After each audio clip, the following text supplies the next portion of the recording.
Hi, I'm Craig with ApplianceVideo.com.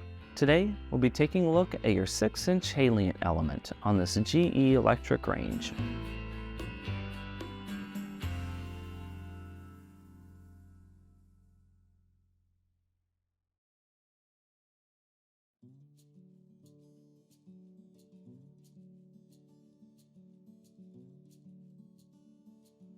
The main reason why you would need to replace this element is if it is not heating up. Now, Click on the link below to view this repair video.